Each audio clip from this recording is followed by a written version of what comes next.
finally. So, gusto niyo gumanon? Ganun na kayo, kasi stretch kayo ng konti. Stretch kayo, taas yung kamay, ganyan.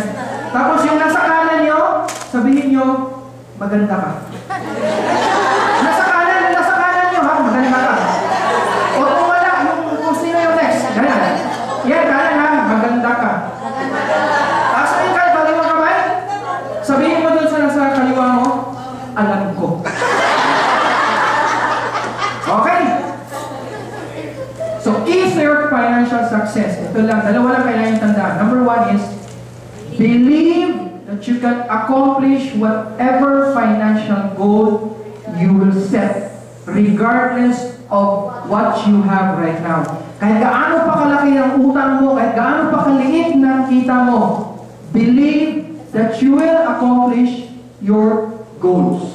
But believing is not enough. Kasama dyan yung action. Kasi paniwala ka. Naniniwala ako.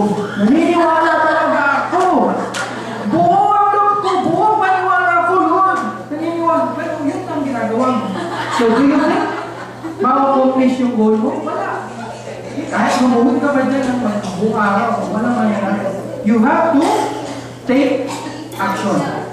Consistent action. Sabi ko kanina, ask yourself, ano ba ang ginawa ko ngayong araw na ito to bring me closer to my goal? So palagi dapat yan. And do not let anything or anyone get in the way. Alam niyo yung mga successful na tao? Sabi doon sa isang survey, most successful people failed an average of 3 times before they finally met success. So pag ikay nadapa, tumayo ka lang pag mo. Tapos, kasi kailangan 3 madapa ka ulit. Bangon ka ulit. Kasi yun ang taong successful. Hindi naman yung ano. Being successful doesn't mean you are immune from failure. Being successful means that for every failure you encounter, you pick yourself up. Yun ang taong successful. So again, believe, dream, believe,